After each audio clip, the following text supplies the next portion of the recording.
I'm Dana Denha, and you're watching FYI. On April 25th, Ann Arbor will be celebrating virtually, but watch this Earth Day from 2018 when the celebration welcomed in-person visitors. Leslie Science and Nature Center is the ideal locale to experience the natural world during Earth Day. Earth Day is very important because it kind of can jumpstart the rest of the year where, every day we can make it Earth Day. Every day we could be planting trees, we could be recycling, we could be biking, and I think that it's a good kickoff for the nice weather and the support of the environment throughout the year. We're here with our stations and our volunteers for people to learn and engage and realize that there are other options besides just the trash. And again, that goes back to working with the food vendors and making sure their packaging is compostable or recyclable. All the fun and festivities were had while making little to no impact on the environment. On average, we've been able to divert about 92% of the waste from the landfill. We have some exhibitors here from area nonprofits and organizations talking a little bit about what they do to make Everyday Earth Day. So we have kids activities, we have some macroinvertebrates from the Huron River Watershed Council, and then we also have some live music going on. We have the All Species Parade happening. Project Grow even provided the skills to making an everlasting garden. We're showing different ways of keeping plants from freezing, and we're basically our small mini hoop houses. We have a variety from simple things like finding an old window and getting bales of hay and putting that on top to keep it from freezing. A lot of times you hear about your environmental footprint, and I like to think about the environmental handprint of how you can help. And so maybe that's what Earth Day can be about today. With over 250 members of the community serving on boards, commissions, and committees, you too can have your voice heard through civic engagement. Learn how in this month's City Roundup in 60.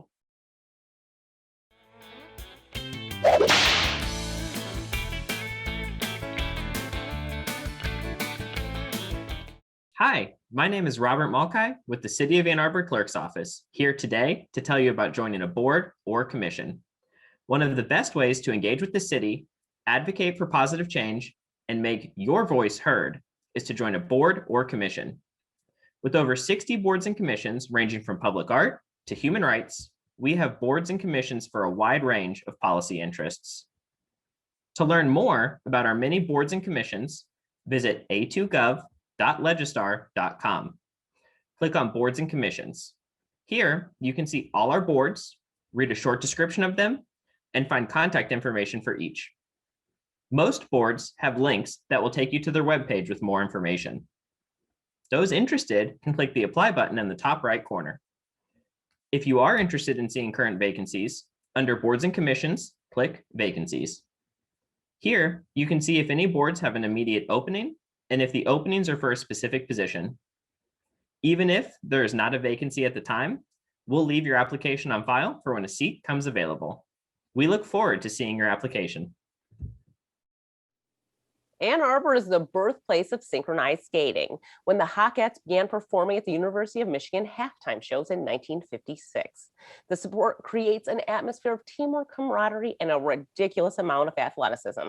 Joining me is Erin Donovan, director of the Hockettes Synchronized Skating Program and head coach of the University of Michigan Synchro Skate, and Anika Nayegandhi, member of the Hockettes. Welcome to the show. Thank you. Why don't you both tell me a little bit individually, tell me what synchronized skating really is, because to me watching this, it looks like an impossible feat. Synchronized skating is a sport where between 8 and 20 figure skaters perform together as a team. They move as a flowing unit at high speed over the ice while completing complicated footwork and elements performed in specific shapes. Some people have compared it to synchronized swimming on ice, or with the footwork, the Rockettes from Broadway on ice, to give some context. Yeah, when you speak of that context too, I will tell you, as a viewer, watching synchronized skating seems significantly more difficult than any other synchro sport. Yeah, I would definitely agree with you. Yeah. So Erin, how did you get involved in synchro? I joined synchronized skating in Maryland, when I was skating as a child, and continued through high school at my local rinks. And then for college, I went to Miami University in Oxford, Ohio, and it's actually a varsity sport there. It was brought in with the Title IX to complement the football program, so there was equal opportunity for women. So I skated there for 4 years, and during that time, I coached quite a bit and met a lot of the young women from Ann Arbor who came down in the summer to train. So through them, ended up coming here after university to work with this team. Anika, how did you get involved? I started skating at the Ann Arbor Ice Cube, and I was just doing the snowplow Sam the program for younger children. And I wanted to continue. I knew I wanted to continue with skating. I just didn't know what. And I loved synchronized skating because it wasn't just you on the ice. You were surrounded by a team. And I loved that you could be with other people and skate and perform. And that's what made me join synchronized skating. So I assume it sort of starts out as you're just learning figure skating, and then you want to take it to the next level. Talk about that sort of process, because me personally, I'm someone that is terrified to even lace up a pair of ice skates. I think that once you know that you want to continue with skating, synchronized skating is just another alley. Like there's other stuff that you can do, such as freestyle and dance. And so this is just the alley that a lot of skaters choose. It's one of the major disciplines of figure skating, along with freestyle and ice dance and pair skating. So we have the skaters can start participating once they can reach about the 4th level in the introductory classes, which means that you can skate proficiently both forward and backwards, because we want to make sure everybody is safe. So if you can hold yourself up, skate nicely forward and backwards, then it's time that you can start trying synchro. And as Anika pointed out, you do that in addition to your individual skating. So why synchro? Why the team aspect of it? What makes that special in the ice skating community? Because I think there is no other way to really be a part of a team, right? Unless you're playing hockey or something along those lines. And when the sport was started in 1956, there was not an opportunity for women to play hockey. That was not something that could be done at that time. So really, when they came up with this sport, it was definitely a way to teach young women teamwork skills and to bring them together to pursue goals and to work together to achieve something. So I think it kind of started as a way for women to have that teamwork aspect.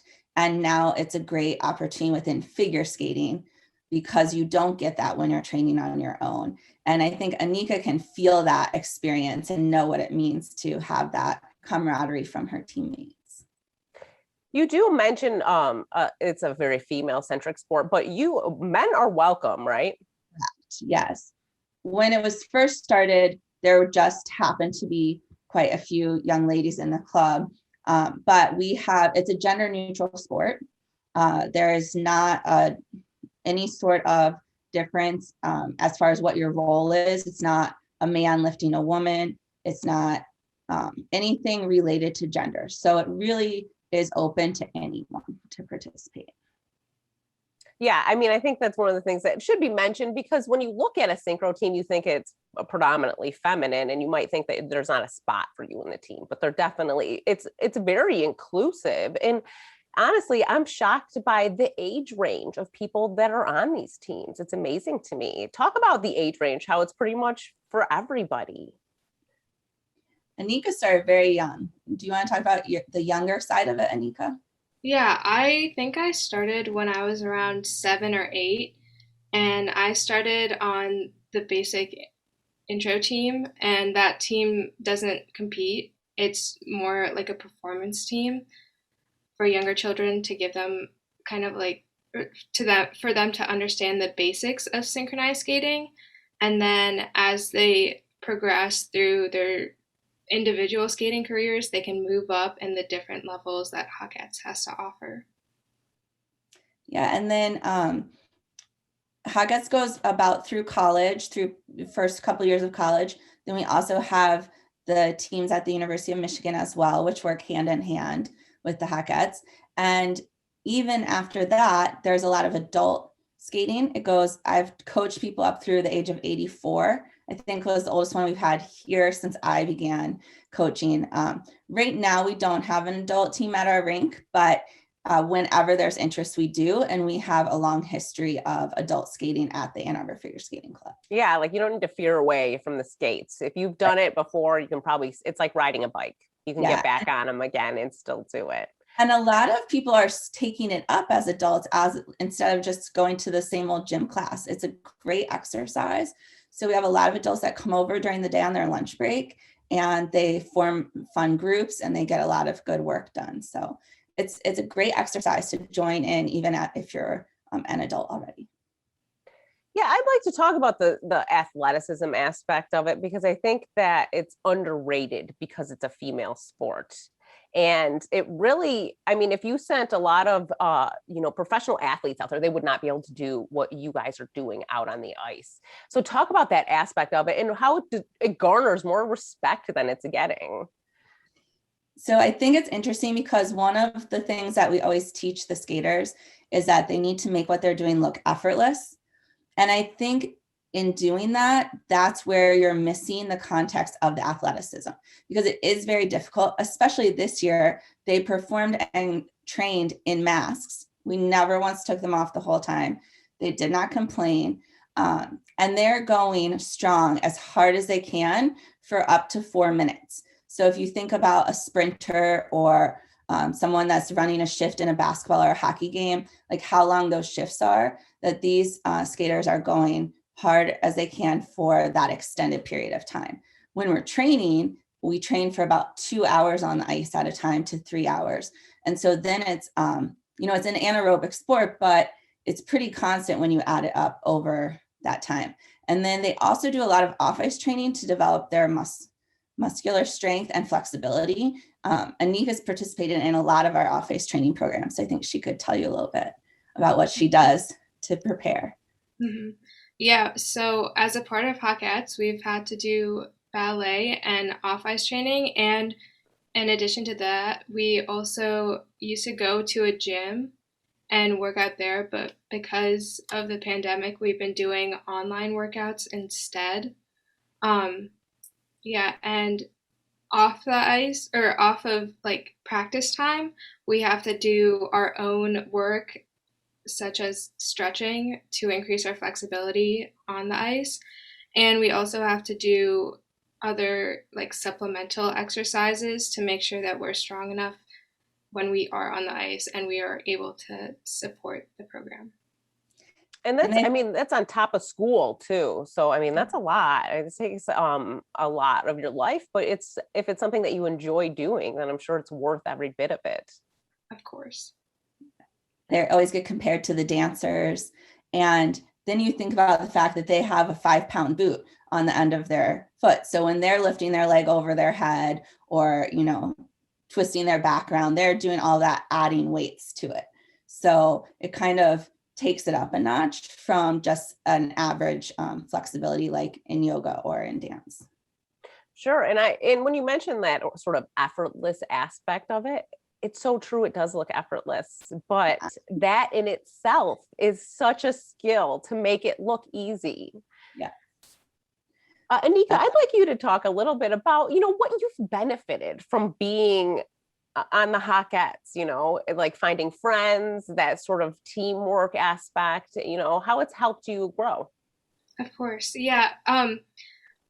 As a child, I was super shy.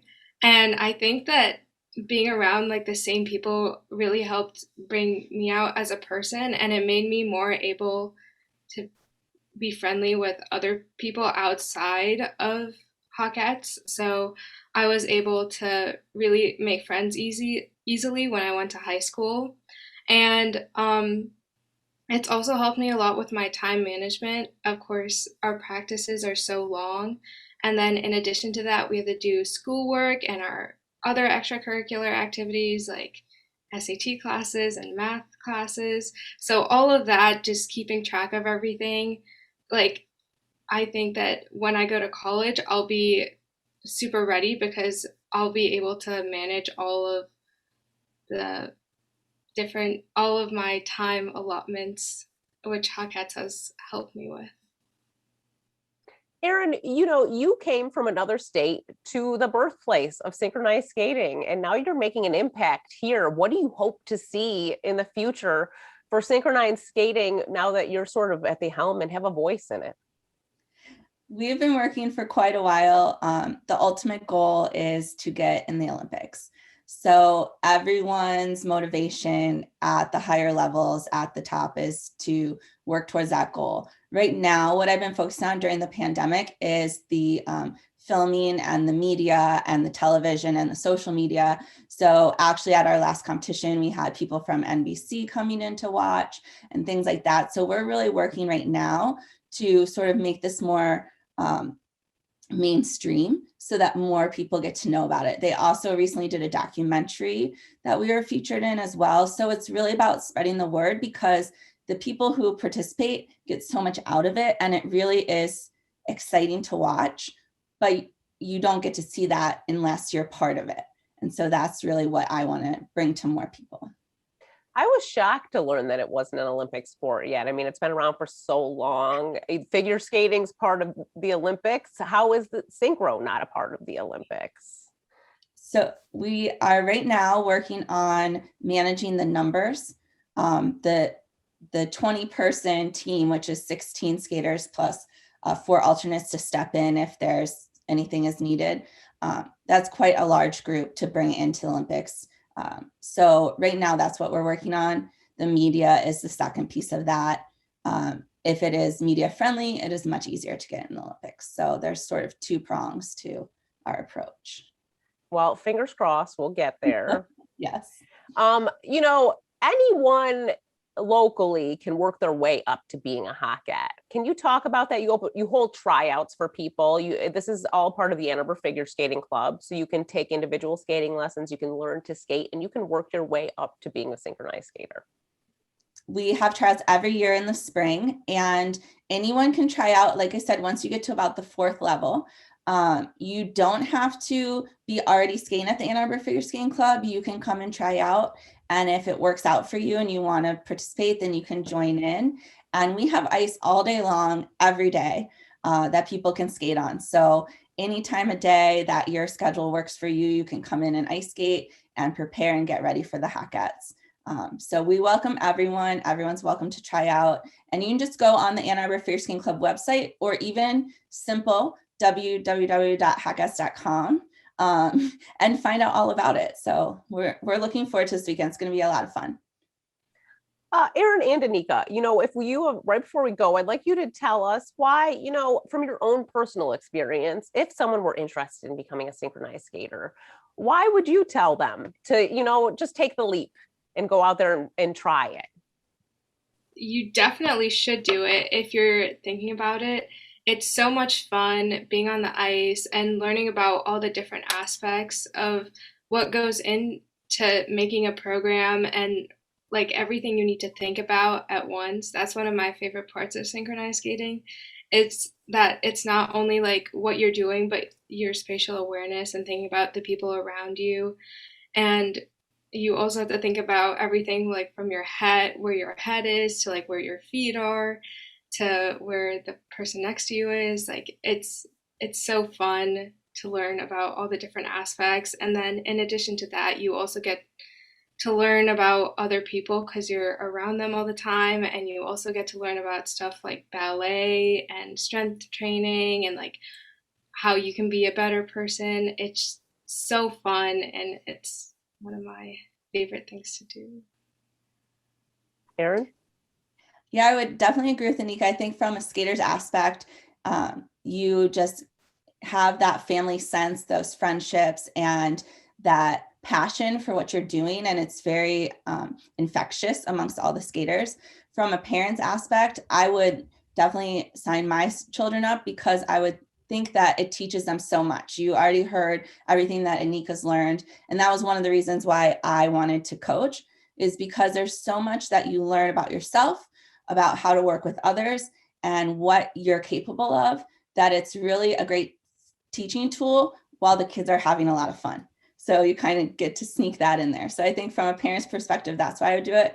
But from a skater's perspective, just to have a good time with your friends is the number one thing. Well, thank you both for coming on the show. Thank We you. appreciate you having us. Thank you.